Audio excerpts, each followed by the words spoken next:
Welcome to the Parts Party. I'm Adriana. And I'm Ella.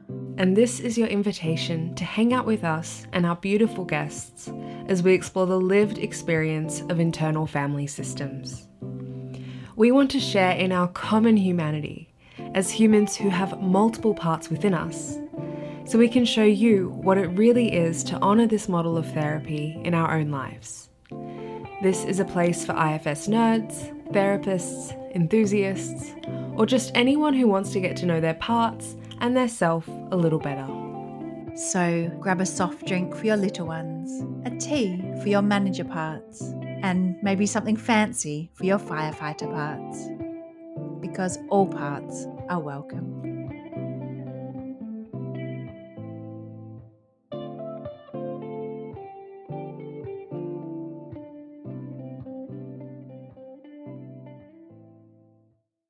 Marisa Bertello is a clinical psychologist and board-approved supervisor based in Toowoomba City in Queensland. For the last 10 years, Marisa has worked in her own private practice, working across the lifespan with a diverse range of presentations. Marisa is trained in a broad range of evidence-based interventions, including CBT, schema therapy, chairwork therapy, mindfulness-based practices, EMDR, and internal family systems. She began her IFS journey in 2019 and is a Level 3 certified IFS therapist and approved IFS consultant. A commitment to lifelong learning and daily development of a self-led life is at the heart of Marisa's philosophy to life. Welcome to the Parts Party, Marisa. Thank you. Is there anything you'd like to add to that intro so that our listeners can get to know you a bit better? There are parts of me that are feeling quite surprised at how much I've achieved in the years that I've been learning psychology. I was a late starter. I began mid-30s. I restarted a career and it took me 10 and a half years of studying. I guess parts of me are like, wow, you actually did all of that. Some dedicated studying parts. I find it so inspiring because we often think we need to be on a certain track. I had a similar experience of changing careers after about 10 years. You can think you're falling behind or anything, but there's no such thing as that. It is quite empowering, but also, as Ella said, so dedicated. Did you want to speak a little bit more about what led you to change careers? I studied business, and I remember when I was doing my first degree, I studied a business psychology, so it always had piqued my interest, helping people and understanding people. I had a family young, and so life took me on a very different journey for quite a while. Yeah, and I just arrived at this point in my life where I had an opportunity to study again. And I was like, the thing I love most is sort of helping people, and I'd love to do that as a career. And where did IFS come into it? How did you find it or start to embrace IFS? It was quite fortuitous. As you were saying, Adriana, when you kind of feel like you're starting behind the eight ball, you are in a rush to kind of like catch up with everyone else or learn as much as you can. Yeah, and I met this friend and she was very skilled in lots of modalities and had been practicing for a really long time. And she said, I'm reading about this IFS thing and I think it would be really helpful for us to go and check it out. And so we did. That precipitated a wonderful journey. There were so many aspects, I think, of my clinical practice that I didn't feel comfortable with, that I wasn't feeling like it kind of met the mark, not getting far enough with clients or not feeling like I was doing enough for them. IFS has really helped with that. It's really given me some tools in understanding how the clients are living their lives and where their stuck points are. But it's also given me as a clinician some ability to kind of like relax. I don't need to fix anyone. I don't need to make them better. I just need to be with them in this, whatever they're going through. That's been a lovely, lovely shift for me. Takes the pressure away, doesn't it, of having to do something to help people. I remember listening to Emma talk, Emma Diamond, one of the lead trainers here, and she was saying it's just very reliable. Just stick to the process and get out of the way. And that really soothes parts of me that want to get it right or want to help. Yeah, it really does. It both equips you, as you said, to make progress beyond what you've been able to with other modalities, but ironically via letting you relax and get out of the way, as Ella said as well. Actually, it's about doing a little bit less. And it's not about me knowing what that person needs to feel better. And I always had that feeling that the client was the expert in themselves, and I was just someone coming along with some tips and tricks around, how the brain or people worked. I can definitely sit with them a lot more easily in their pain. I can be witness to that a lot more rather than, oh, okay, well that's happening, so let's take it over here and let's pretend it's not happening and let's make it feel better. And what was it like starting to engage with yourself with this model and experiencing yourself as a system of parts? Yeah, that was a funny experience actually. That took a little when I was doing the training, kind of still in that mindset at the beginning that this was like I'm coming here to learn another training and I'm going to pick up some tips and tricks that I can help people. And I can still remember that moment when I went, oh, this is actually about me. It's like a Trojan horse. Oh, yeah, it You're really was. It. a therapy model, then you go, oh, I'm transforming my own life. It's like, wait a minute, this applies to me too. So that felt good. My initial training was with Paul Ginton. He was such a lovely, warm presence. He really was such a gentle man. And I think that when I worked out that this was about me, but there were people like him and Einat Bronstein who I've had lots of wonderful experiences with. And you can just feel their self energy. You just feel that calm in them. And it was very inspiring. And Einat, she talks about leading a self-led life. That was another pivotal moment for me. It was just like, wow, I can apply this to my whole life, not just to me in as a therapist in the therapy room with my clients. Are you are your parts brave enough to give us an example, perhaps as a trailhead that you could explain, or a way that you could introduce how you got to know some of your parts a bit better? So many experiences in my life where I've definitely had tormentors that have taught me a lot about myself. One of the ones that's really been the biggest tormentor is the part that kind of makes me feel like I'm not good enough. Certainly got in the way of a lot of things, and it's been easily triggered in many situations. It's certainly overwhelming me a little bit at the moment, thinking, like, what do you know? What do you know about this? You're talking about things, and what do you know? Yeah. Yeah. It can be such a powerful force that can take you over and really convince you that it's true when it feels necessary. Mm. What is it like with you engaging with it? Is it something that you've worked with just on your own or with an IFS therapist? Or have you had the ability to get to know it in any way, understand what its positive intention or what it's carrying?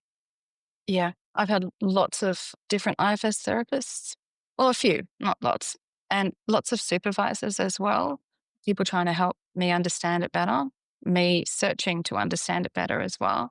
You asked about maybe experiences that I've had that have, like being a PA, certainly brings out that being a PA, being able to talk about things has really helped talk through, speaking from the part, allowing myself to be blended with it when I'm with my therapist. And I have a lovely therapist at the moment, and she creates a lot of space for this part. Mm, And something that she said recently, it doesn't need to show up in any way. It can take as much time. It can just be here. mm, And it's positive intention. It definitely has a positive intention. It really wants me to do a good job. It really wants me to help. And that's a really lovely intention for me, and I know what's behind it. Sadly, it kind of couples up with a part that freezes me. So then when the two of them are together, it's a little harder for me to unblend on my own sometimes. mm. You and I have some parts in common, I think. Yeah. Yeah, and understanding that, you asked me about positive intention. Even just understanding that there is a positive intention is a little way of helping me to unblend. Yeah. It's like knowing that it's not coming from a bad place, knowing it's not coming to harm me or the person I'm with. Yeah, even Yeah. when you described the experience of your therapist giving permission for it to blend and hear from it, that can be so powerful as well. Because 'cause I'm imagining it can be prior to experiencing IFS, these parts can be so used to us, as you said, just trying to get rid of it or Yeah. trying to go, "Let's just pretend you're not over here, and we'll come up with some coping skills so that you can push past this thing that's getting louder and louder." So that you can function. Yeah. When it sounds like, "No, but I've got a really important message," or "There's something in here that I'm carrying, I need you to know." And to have it have some permission to go, "You can take space in the system right now. I'm not actually afraid of you." That can be Mm. really, really profound. It's that making space, I think, and then inviting those parts to turn towards self too. Like to notice that someone is there watching them. Someone's noticing the impact of them. They're not alone. Mm. I'm sure it applies to many careers, but I think being a therapist does activate I'm not good enough parts. I had a validating experience being a program assistant on a level 1 recently, and everyone was like, "Oh, I've got a I'm a bad therapist part too." It was so validating because everyone just seems so competent and, of course, we have some sessions that just flow and people leave feeling so much lighter. And then we have those sessions that just don't, and it's really hard not to go, "Oh, I don't have the right skills. I need to learn more. I'm not as good as everyone else." It's not like a mechanic, here's the recipe. This is how you fix that bit. It's so nuanced and subtle, the work that we do. Mhm. Yeah, 100%. I agree. I appreciate you bringing in as well that there's both this part that feels not good enough or gives you that message, as well as a kind of whether it's a buddy or one that colludes with it that then freezes you as well. Because I definitely have the same experience. And it was kind of interesting hearing that one's intent. It's like, if I can just stop you from talking, then you're not going to say something stupid and you're not going to confirm that you're not good enough. It's like, it's this fulfilling prophecy because then it freezes me and prevents me from doing a good job. But hearing its intent kind of allowed it to relax a little bit more. And when it happens, I can get out of it a little bit quicker because I listen to it and go, oh, you're freezing me because you're worried about doing a bad Yeah. and worried I'm going to set off these other ones that are holding pain around that. And even just the permission to have it be spoken for. I think I've mentioned this in the podcast before. Ella and I recorded the pilot twice because the first time I froze so much that I couldn't talk. And I still froze in the second episode, and I decided to just put it in so that everyone could see that that's something that happens to my parts.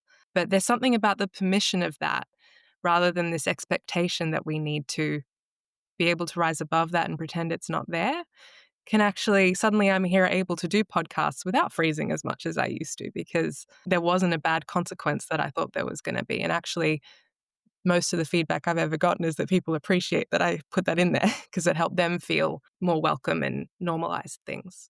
Yeah, 100%. I not only have a freezer, as in like a part that freezes me, but I also have a script writer. And the script writer has been preparing for this podcast, looking at the questions and writing out exactly, all the answers. And just so cute that it works so hard for me. I was working with all three. I'm grateful that you can speak to that. And because I think the script writer its intention was to do not necessarily the perfect job, to offer something, to bring something here of value people would want to listen to. And this morning, I kind of reviewed just the intro of your podcast, and you said lived experience. And I thought, well, that means I just need to show up because I can really speak from my lived experience. I'm glad that you left it in, Adriana, because it does give me permission to, like if I freeze or, whatever, that's who I am. That's where I'm at. That's where my parts are at. And yeah, we're in it together. So I love that authenticity, Marisa, and welcome to the script writer. If there's any juicy bits it wants you to make sure we add, it's very welcome. That's gorgeous. Yeah. yeah, I'm thinking of the irony as well. She wants to write a script to make sure that she brings value, but the value is actually that she was spoken for yeah, and acknowledged just in herself. Yeah. And I yeah. guess So yeah, yeah. Thanks. She's feeling a little validated. I'm just getting like little bit more and more self energy just kind of creeping in my heart right now. It's almost that resonance feeling. It's like the more Mm. permission my parts have had to just be known, and actually they're receiving appreciation. And then hearing that you have ones that have been touched by that and that share that and resonate with it. It's like, I don't know, there's just this little bit of glowing happening for me in my chest, I'm noticing, which is beautiful. So I really appreciate that. My parts have really relaxed. So thank you both. It's so funny, the script writer, I'm speaking from my own experience, so you let me know if it resonates or not. They really wanna be prepared, and as you said, make sure that they've got value and maybe prevent coming across silly or whatever it is, but then they can get really thrown when things don't go to script. Exactly. Lose their place, forget the question. Yeah, Mm, definitely. Yeah, definitely. But that's part of life. That's part of my inner world. mm. And how do you experience your parts, Marisa? Are they voices? Do you get images or feel them more? I kind of have a mixture of lots of different things depending on the situation. So sometimes I can really see my parts. I can get a visual of a part. And it might not be necessarily a person. It might be, like or a younger version of me. It might be all kinds of, shapes or like an image of a scene, even a landscape. So sometimes I see my parts. Sometimes I kind of feel them in my body, definitely. I notice them strongly, especially the freezing part. I definitely notice that one in my body. But the other really interesting part that I have, and I'm not sure whether it's a guide or a part, but it's this sensing part, and it's been around for quite a while. One of the things it does is it kind of guides my eyes towards something. It kind of wants me to notice something. It could be something simple like I'll look over where my watch is on my bedside table. Then like as I'm about to run out the door, like my eyes will literally be drawn to that. And then I'll realize, oh yeah, I don't have my watch. And I have this really beautiful story about the first time that it really showed up. I was in Mooloolaba on a legacy burdens workshop with Anat Bronstein. You know how we all have the altar that we're supposed to bring something to, and well, I didn't remember to bring something this time. And so I went for a walk and I found this little shell with a hole, which I thought was really cute. And so I thought I'll bring that to the altar. And then as I was walking, on my way back, I noticed this stone. I just remember that feeling of being drawn to look down in this moment. And I noticed this little stone that was on the beach. I remember thinking, oh, that's a really interesting stone. I like it. I went to grab it and I remember thinking, you've already got the shell. Don't go taking something else. And so I did. I left it there. When I went in to put my shell on the altar, the stone was there. No way. Yeah. And I instantly had this feeling that whoever had put the stone there, that I had something like some kind of unfinished business with. I need to find who put this stone here. I found the person and we'd never met. I was like, oh, your face is not familiar. I don't remember you from anywhere. And I was telling her about, oh, you picked up my stone. And she must have thought I was absolutely nuts. It's like, who is this woman talking about this stone? And like, it's just a stone. The feeling that was inside me that there was this unfinished business with this person was so strong that I just thought, well, you know what? Rather than push it away or let it go, I'm just going to let it be there and see what happens. I remember going to the training on the last day and attendance sheets being passed around and I'm signing it for the last time. And then for some reason, I noticed this person's full name for the first time in that entire time. And it all fell into place. I'd finished level 1 and I'd asked Simon to help me find a therapist and he'd recommended this person. And we had a little exchange, but we hadn't booked any appointments. And then I found another person to be my therapist that I'd sort of met in person. And every time I kind of went to write to that person to say, look, sorry, I found another therapist, something kind of got in the way and I never replied. And so I walked over to her and I said, I know what it is. I said, I'm the person that asked you for therapy. And then I kind of just never got back to you. And this is what happened. I found someone else that I'd met. And I'm really sorry that I never replied to your email. And she said, oh, I always wondered what happened to you. And so it just felt like this complete circle. And she gave me the loveliest gift. She said, I think you should keep this stone because I think it has meaning for you. Oh, Yeah. Oops. And I'll show you. It's here. I keep it with me. cute. And you said, Marisa, there's this sensing part. You said you weren't sure if it's a part of you or if it's a guide. If people are listening and getting curious about that, how might you tell the difference between self, a part, a guide? Yeah. Well, self doesn't have an agenda, but I also feel like there's a different sort of energy that this has around self. It's kind of like purposeful, I guess, is the like my eyes are drawn purposefully to these places. A part has an agenda. A part wants something, positive for me. So I guess technically, I do think it might be a guide because it does guide my eyes, to see things and to experience things. Great distinction, yeah, to feel that purpose. Self, no agenda, it's just kind of loves, accepts everything. Hearts have an agenda, positive agenda. And yeah, a guide it's a feeling of purpose. Yeah, interesting. While we're on the topic of self, I'm wondering if you'd like to speak to how you experience or conceptualize self. It's so hard to put words to. Yeah, it can be hard to put words to. And I think that it's probably because words often can't describe the experiences people have when they are in or have enough self energy. I think for me, self comes in like this relaxed, more of a place where able to allow things to come to me rather than me propelling myself forward to go in search of. Yeah. Like just a sense of ease and trust rather than chasing after a difference in energy. Yeah. Yeah. I trust that if I can bring enough self or I can invite in enough self or if I can get my parts to relax. I've had some, like interesting experiences in, dynamics of other people. It's okay to speak for parts. It's okay that you've got parts. There's nothing bad happening if we can just all understand a little better. That in itself brings more clarity, a little bit more self energy. Yeah. It's like the very thing you're chasing is right there. Mm. You've already got it. Yeah. As soon as you stop pretending, oh, here I am.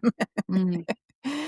That energetic you described has just really been sitting with me of self. It just feels like things come to me versus feeling like I have to chase or pretend or force. It's like that outward energy. It can feel hard for parts to stop if they feel like I need to stay in this momentum or I need to keep going forward because it's out there. The thing I need is out there versus self is very much it's already here and everything comes to me. What was it like for you exploring IFS, this idea of self? Did that feel natural to you, that this concept of self? Was it already something you had kind of felt or encountered in your life, or was it new? I don't think I had a sense of self when I was conceptualizing clients, and myself and my own system, and the other therapies that I had worked in. I kind of hadn't. I guess maybe there'd been some like the observing self, in ACT, has a similar sort of tone about it. But it resonated. It just instantly resonated when I understood that there was self in everybody. It kind of connected me with I'd been hearing growing up. There's good in everybody. Yeah, at the core, we do have goodness in us. And it's being able to separate those, our behavioral parts, like the parts that want to do things and that may not always be doing things in a way that's going to get them what they want. Mm. Yeah, they have positive intentions for us.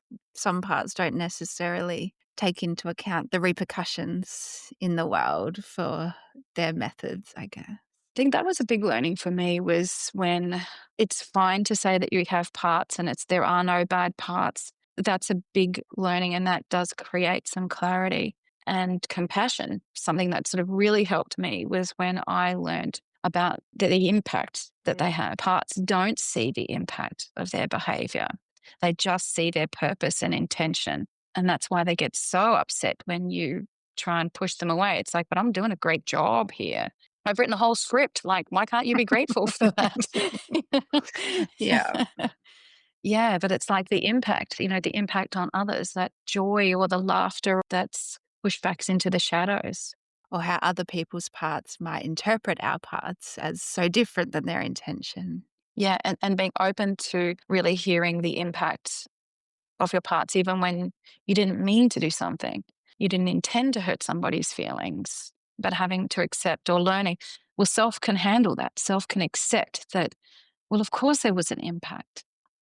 Yeah, it's so important. I'm also wondering, I'm thinking of that trailhead, that not good enough part. And then as you were talking about experiencing or conceptualizing of self and that inherent goodness. And I'm wondering how that not good enough part feels about this idea of everything having an inherent goodness, because it just sounds so counterintuitive. Yeah, it probably thinks other people have that. Mm. Is more able to see other people having that, with the help of IFS, with my therapy and even practicing, I'm genuinely able to see the good in myself a lot more now. Mm. Yeah. Beautiful. It's lovely. Mm. Yeah. And do you want to check in with the scripter part? And is there anything that we missed or anything that's feeling important to share? Well, that it's appreciating being asked.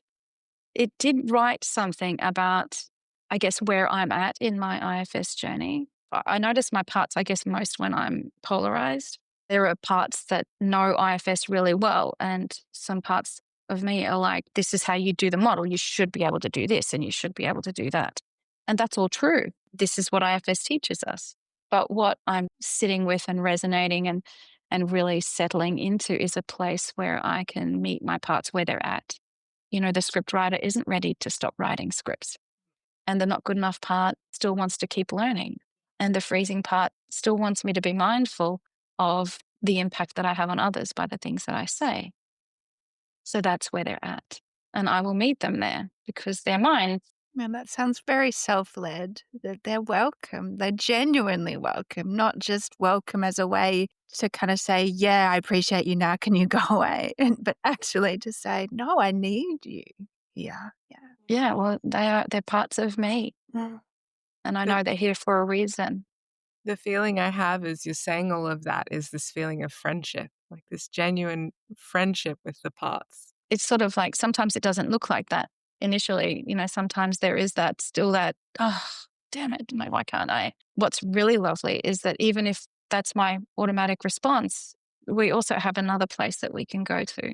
That automatic response and struggle isn't the only place I have now to be with my parts. I'm even curious, how do they feel as you're saying all this about them and to them? I can kind of feel their energy. It's like she didn't forget us. Yeah. Yeah. Yeah. They came to the parts party with us. Yeah. Yeah, they really wanted to be here, I guess. Mm, I love Yeah. that. And Marisa, you're doing some cool stuff in the IFS world. Do you want to share anything about any offerings that you have or any things that people could perhaps get involved in, whether they're therapists or not? Lorani Lee and I are about to do an intro workshop in Brisbane together next week, so that's a bit exciting.